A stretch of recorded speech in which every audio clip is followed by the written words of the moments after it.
नमस्कार दोस्तों, स्वागत है आपका आपके अपने ही चैनल बीएड एग्ज़ाम पे, जहां हम लोग करते हैं प्रीवियस ईयर पेपर्स के ऊपर चर्चा। साथ ही साथ लेते हैं हम लोग इम्पोर्टेंट टॉपिक्स जिसके ऊपर होती है छोटी-छोटी डिस्कशन और देखते हैं कि आप अपने एग्ज़ाम में किस तरह से अपने प्रश्नों को तैयार करें, जिससे कि एग्ज़ाम में आपका जो आंसर लिखने का तरीका हो और आपके आंसर की जो प्रस्तुतिकरण हो, वो कुछ इस प्रकार का हो, जिससे शिक्षक आपको सरलतापूर्वक नंबर दे सके। क्योंकि दोस्तों परीक्षा के समय में हमारे पास इतना समय नहीं होता है कि हम वो सारी चीज़ें सोचें और बार-बार एक प्रश्न को दोबारा लिखें या उसके पीछे हम लोग ज़्यादा समय दें। तो समय रहते हुए समय के अंदर ही हमको सारे प्रश्न करने होते हैं। समय के अंदर ही हमको शब्द सीमा के अंदर सारे उत्तर लिखने होते हैं। तो इसके लिए दोस्तों हमको चाहिए कि हम प्रश्नों के सटीक उत्तर लिखने का तरीका जानें और साथ ही साथ महत्वपूर्ण बिंदु जो कि एक उत्तर में चाहिए, वो भी हमको पता हो। तो दोस्तों इसी श्रृंखला में या बोलें हम इसी कड़ी में मैं आपको अब प्रतिदिन कुछ न कुछ नया टॉपिक लेकर प्रश्नों के साथ में देने का प्रयास कर रहा हूँ और जो भी गलतियाँ हों उसको माफ़ करिएगा, कुछ सजेशन, कुछ सुझाव हो तो बिल्कुल दीजिए ताकि चीज़ों को मैं और अच्छा कर पाऊँ, जिससे आपका फ़ायदा हो।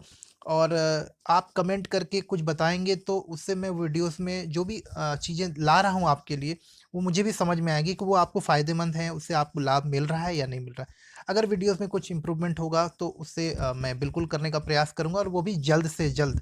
तो आप बिल्कुल मुझे कमेंट करें। चलिए आज के वीडियो को स्टार्ट कर लेते हैं और उससे पहले आपसे पहला रिक्वेस्ट जो मैं हर बार ही करता हूँ कि अगर आप चैनल पे नए हैं या आपने चैनल को अभी तक सब्सक्राइब नहीं किया है तो चैनल को सब्सक्राइब कर लें ताकि ये सारे वीडियोस आपको रेगुलरली मिलते रहें और अपडेट के साथ में आपको कुछ भी मिस ना हो। देखिए एक बहुत ही छोटा-सा प्रश्न है जो हर बार आता है, आप इसको विस्तार पूर्वक भी लिख सकते हैं। मैं आपको यहाँ पे बताना चाहूँगा। तो देखिए प्रश्न है हमारा कि भारतीय दर्शन में अहम की संकल्पना क्या होती है? तो दोस्तों अहम ब्रह्मास्मि या इस तरह के बहुत सारे चीज़ें आपने सुने होंगे, तो वही अहम के बारे में आज हम लोग बात करने वाले हैं। देखिए अगर इंग्लिश में हम लोग देखें तो मनोविज्ञान में अहम को ईगो कहते हैं अथवा हिंदी में अगर बात करें हमारे तो अहम का मतलब होता है मैं।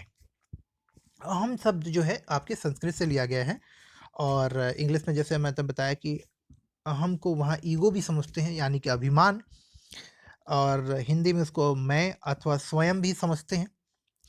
लेकिन अब मैं हम यहाँ पे बताता हूँ कि होता क्या है कि इन सारे शब्दों का अर्थ होता है मानव की उस समस्त शारीरिक तथा मानसिक शक्तियों से जिनके कारण वह पर अर्थात अन्य जैसे बोलते हैं ना पराया, वो पर अन्य से भिन्न होता है। तो अहम का मतलब आपने समझा? यहाँ पे बोला जा रहा है या ऐसा जो मान्यता है या परिभाषा है अहम की कि अहम मतलब वो सारी शक्तियाँ, वो सारी क्षमताएँ, वो कौशल, वो ज्ञान, वो अनुभव जो कि आपको संसार के अन्य व्यक्तियों से अलग करती है। अहम के कारण ही आप अपने आप में विशिष्ट होते हैं और अन्य लोगों से भिन्न होते हैं। तो मनोविश्लेषण के में मनुष्य की वे शक्तियाँ जो उसको यथार्थ यानी कि रियलिटी के अनुसार व्यवहार करने के लिए प्रेरित करती हैं। अगर हम लोग मनोविज्ञान की परिभाषा में बात करें तो अहम यानी कि ईगो ही एक जो एक कारक होता है, महत्वपूर्ण कारक है, जो कि व्यक्ति को यथास्थिति वर्तमान स्थिति के अनुसार उसको कार्य करने के लिए प्रेरित करता है। उसको कोई नया कार्य करने के लिए अति उत्साहित जो क्षमता चाहिए होती है वो देता है। तो अहम किसी व्यक्ति के लिए बहुत ही महत्वपूर्ण होता है। हर एक व्यक्ति का अपना एक अहम होता है और उसकी पहचान कर पाना अपने आप में एक कठिन कार्य है, लेकिन जो व्यक्ति इस कार्य में निपुण होते हैं वो जीवन में अग्रसर होते हैं, वो जीवन में आगे चलकर अच्छा कार्य करते हैं, उनका नाम होता है, उनको ख्याति प्राप्त होती है। मनोवैज्ञानिकों का विचार है कि अहम और पर का बोध तथा विकास एक साथ होता है। यह अर्थ चेतन मन की अवस्था है। अब देखिए ये थोड़ा टेक्निकल चीज़ है और इसको हम लोग समझते हैं।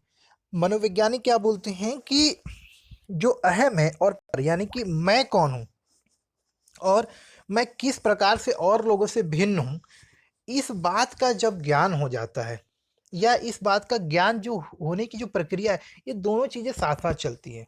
मतलब हम अपने बारे में जैसे-जैसे सोचना, विचारना शुरू करते हैं, जैसे-जैसे हमारा संज्ञानात्मक विकास होता है, हमारा शारीरिक और बौद्धिक विकास होता है, वैसे-वैसे हम अपने बारे में ज़्यादा से ज़्यादा समझते हैं और उसी क्रम में हम ये भी समझते हैं कि हम किस प्रकार से अन्य लोगों से भिन्न हैं। यानी कि अपनी विशेषताओं, अपनी क्षमताओं का हमको जो है ज्ञान होने लगता है। धीरे-धीरे हम अपने बारे में समझते हैं और उसके बाद हम अपनी उन क्षमताओं पर जब कार्य करते हैं, तो हम दूसरे लोगों से विशिष्ट हो जाते हैं, दूसरे लोगों से भिन्न हो जाते हैं। इन दोनों चीज़ों का विकास जो है, यानी कि ये दोनों चीज़ें साथ-साथ चलती हैं। जिस भी स्तर पे हम होंगे, तो हम अपने बारे में समझ सकते हैं, हमारे अपने स्थिति को समझते हैं और फिर हम देखते हैं कि हम किस प्रकार से अन्य लोगों से भिन्न हैं।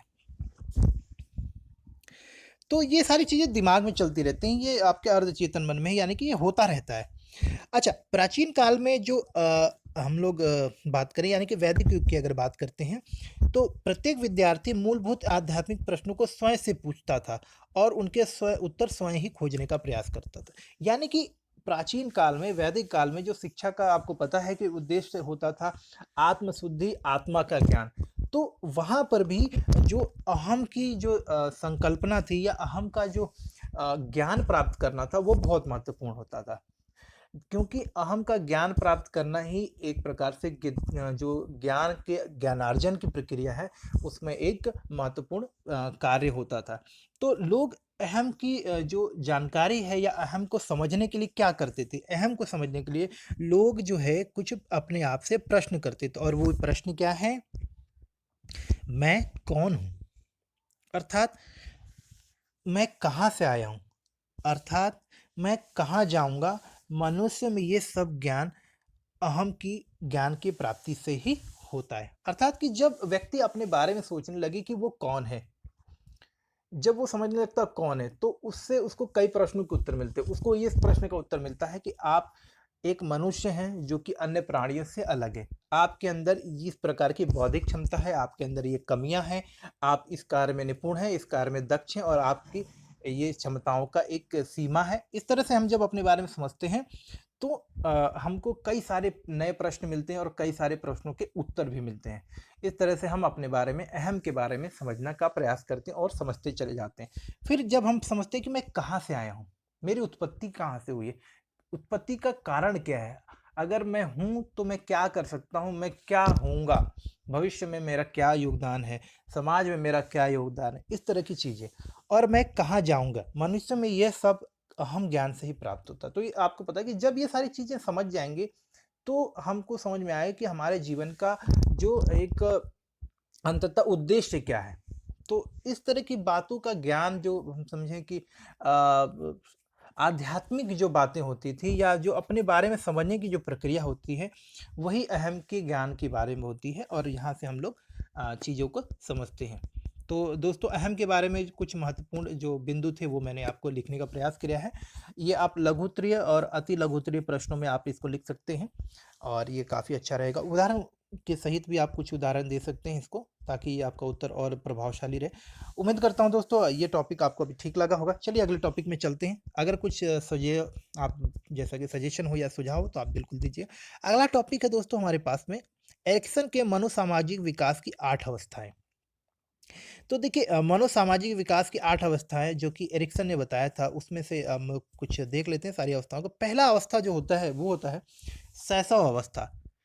अर्थात कि जब बच्चा छोटा होता है, यानी कि शैशव होता है, तो उसके अंदर विश्वास बनाम अविश्वास की चीज़ें होती हैं।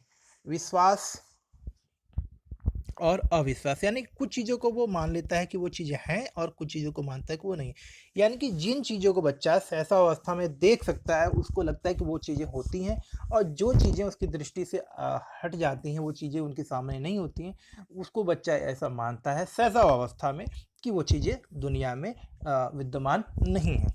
जब बच्चा थोड़ा बड़ा होता है, यानी कि प्रारंभिक बाल्यावस्था में होता है, तो 2 से 6 साल की उम्र तक की एक आयु को मान लें, तो स्वतंत्रता बनाम लज्जाशीलता। अर्ली चाइल्डहुड में क्या होता है कि बच्चा स्वच्छंद रहना चाहता है, स्वच्छंद कार्य करता है, चीज़ों को अपनी खुद की इंद्रियों के ज्ञान से, इंद्रियों के माध्यम से समझने का प्रयास करता है।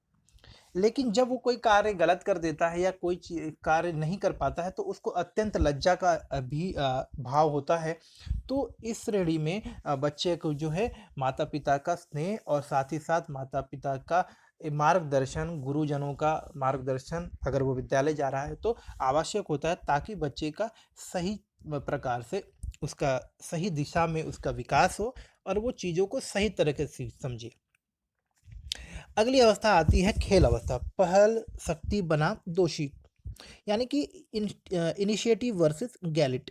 देखिए इस उम्र में क्या होता है कि बच्चा जब खेल कूद करने लगता है, घर से बाहर निकलना आरंभ कर देता है, वो अपने मित्रों के साथ खेलता है, उसको खेल कूद में बहुत मज़ा आने लगता है। तो जब बच्चा इस उम्र में होता है, खेल कूद करता है, तो वो नित्य नए चीज़ों को सीखने का प्रयास करता है। हर एक चीज़ उसको आकर्षित करती है, हर एक चीज़ों में उसको एक नई जिज्ञासा उत्पन्न करती है। तो इस उम्र में बच्चा हर एक कार्य करना चाहता है, जो चीज़ें नहीं देखता है वो करना चाहता है। तो करना भी चाहता है, और जब उससे गलती हो जाती है तो इस उम्र में वो उस चीज़ के लिए बहुत ही ग्लानि का भी एहसास करता है, वो दुखी हो जाता है, वो रोने लगता है, वो क्रोधित हो जाता है, वो चिल्लाने लगता है, अपनी माता से चिपट के रोने लगता है, उसे चीज़ों को प्राप्त करने के लिए या वो कार्य करने के लिए जिसमें वो सफल नहीं हो पाया, माता से उससे करने के लिए कहता है। इस तरह की भावनाएँ होती है। चौथी अवस्था जो होती है आपकी स्कूल अवस्था, जब बालक स्कूल जाना स्टार्ट कर देता है।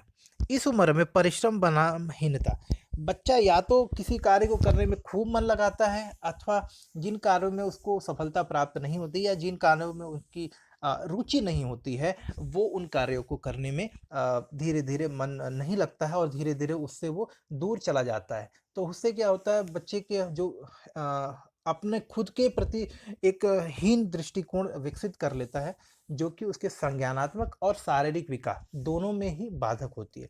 तो माता-पिता और शिक्षकों का, अध्यापकों का ये दायित्व होता है कि इस उम्र में, इस अवस्था में बच्चों का खास ध्यान रखा जाए, उनके अंदर से गलत धारणाएँ, भ्रांतियों को दूर करके उनके विकास में उनको सहयोग किया जाए, आवश्यक प्रशिक्षण दिया जाए। अगली अवस्था होती है किशोरावस्था की, और किशोरावस्था में अहम पहचान बनाम भूमिका भ्रांति, ego identity versus role confusion. देखिए स्पेलिंग गलत है दोस्तों, मेरी बिल्कुल भी गलती नहीं है, ट्रांसलेशन में थोड़ा सा हो गया है। ये जब एक प्लेटफॉर्म से दूसरे प्लेटफॉर्म पे लेकर आते हैं हम लोग, ये जो फॉन्ट होते हैं तो थोड़ा बदल जाते हैं। तो लेकिन कॉन्सेप्ट तो आप समझिए। तो किशोरावस्था में अहम पहचान, मतलब किशोरावस्था में बच्चा अब धीरे-धीरे अपने से प्रश्न करने लगता है, अपने आप के बारे में जानने का प्रयास करता है। चीज़ों के प्रति वो लॉजिक लगाता है, चीज़ों को समझने के लिए एक चीज़ को दूसरी चीज़ों से जोड़कर देखने का प्रयास करता है। उसकी सोच जो होती है वो क्रिएटिव हो जाती है। तो बच्चा जो है इस उम्र में चीज़ों को समझने का प्रयास करता है, वो अपने बारे में जानने का प्रयास करता है। वो अपने आस-पास हो रही कई चीज़ों को तो समझ जाता है, और कई चीज़ें वो समझ नहीं पाता है। कई चीज़ों के कारण वो नहीं समझ पाता कि वो ऐसा क्यों हो रहा है, और ये स्थिति उसके लिए बड़ी ही असमंजस की होती है। इस स्थिति में उसके गलत राह पे चले जाना, गलत आदतों में पड़ जाना, या किसी ऐसी भ्रांति का शिकार हो जाना जो कि वास्तव में है नहीं, या गलत रूढ़िवादी सोचों के प्रति उसका आकर्षण हो जाना बहुत ही संभावित है। और इस समय में माता-पिता और शिक्षकों को उनको सही दिशा देनी चाहिए। शिक्षा के माध्यम से, प्रशिक्षण के माध्यम से इन भ्रांतियों को, गलत चीज़ों को दूर करना चाहिए। छठी अवस्था है तरुण वयस्कावस्था, घनिष्ठ बनाम विलग्न, early childhood, intimacy versus isolation. इस उम्र में बच्चे जो हैं अपने हम उम्र के, अपने सहपाठियों, अपने मित्रों से काफ़ी घनिष्ठ होते हैं। ख़ास तौर पे अब जो आपके विपरीत जो लिंग होते हैं, यानी कि लड़कों लड़कियों का, किशोरों का किशोरियों के प्रति, किशोरियों का किशोरों के प्रति आकर्षण जो होता है बढ़ता है। और जब वो एक दूसरे को जो प्रभावित करने का प्रयास करते हैं उसमें सफल नहीं हो पाते हैं, तो उनके मन में, उनके व्यवहार में, या उनके दृष्टि में एक हीन भावना का भी विकास होता है, जो कि उनको अलग-थलग करके रख देता है। जिस स्थिति में माता-पिता का सहयोग, शिक्षकों का सहयोग भी बहुत आवश्यक होता है। अगली अवस्था होती है मध्य सॉरी दोस्तों, मध्याव मध्य वयस्कावस्था, हाँ जी, अब हो गया उच्चारण। जननात्मकता बनाम स्थिरता, मिडिल एडल्टहुड, जेनिटैलिटी वर्सेस स्टैग्नेशन। मतलब कि इस उम्र में जो आपके अंदर जो है एक पुरुषों में और महिलाओं में, दोनों में ही जो है एक पुरुषत्व और नारीत्व के जो चीज़ें होती हैं, यानी कि जो हार्मोनल चेंजेस होती हैं, शारीरिक प्रजनन की जो प्रक्रिया से संबंधित जो हमारे अंग होते हैं, उनका विकास होने लगता है और उससे संबंधित विचार और हार्मोनल चेंजेस के बदलाव आते हैं, वो देखने को यहाँ पे मिलता है। और धीरे-धीरे जो है विकास की गति, जो शारीरिक विकास की गति होती है, वो भी अब धूमिल होने लगती है, स्थिर होने लगती है। और आखिरी स्थिति जो होती है, आखिरी जो पड़ाव होता है जीवन का, वो होता है परिपक्वता, अहम, संपूर्णता बनाम निराशा। यानी कि maturity, ego, integrity versus despair. जब व्यक्ति जीवन के आखिरी पड़ाव में, यानी कि जब वो प्रौढ़ावस्था को प्राप्त होके वृद्धावस्था में प्रवेश करता है, तो व्यक्ति के अंदर कई बार जब वो अगर अपने आस-पास के लोगों के, अपने प्रियजनों के लिए अगर कुछ अच्छा नहीं कर पाता है, तो उसके अंदर एक हीन भावना का विकास होने लगता है, हीन भावना घर कर जाती है, जो कि उसके स्वास्थ्य और उनके आगे के जीवन में विकास को बाधित करती है। उदाहरण के लिए अगर पिता या एक कोई भी व्यक्ति अगर अपने बच्चों के लिए कुछ अच्छा नहीं कर पाता है या उसके लिए वैसा कार्य नहीं कर पाता जो कि वो सोच रहा था, तो उसको इस बात की हीन भावना होने लगती है और वो दुखी होता है, उसको इस बात की ग्लानि महसूस होती है। तो दोस्तों इस तरह से हम लोग शॉर्ट में ये सारा जो है लिख सकते हैं यहाँ पे कि जो आपके यहाँ क्वेश्चन जब भी कभी भी आ जाए, तो ये आठों अवस्थाएँ आप इस तरह से लिखें। अ, अगर इस पॉइंट में आपको कोई भी डाउट हुआ हो, कुछ चीज़ें समझने में दिक्कत हो रही हो, तो आप बिल्कुल कमेंट करके बात करें और हम लोग चाहेंगे कि वो आंसर को और अच्छे से लिखें। इसका मैंने आप एक विस्तृत उत्तर भी आपको लिखा है, जो कि अगले वीडियोज़ में आपको मिल जाएगा दोस्तों। तो तब तक के लिए हम लोग चलते हैं। आगे अगले वीडियोज़ का इंतज़ार करिए और अब मिलते हैं हम लोग फिर अगले वीडियो में। तब तक के लिए दोस्तों अपना ध्यान रखिए। नमस्कार, बाय-बाय।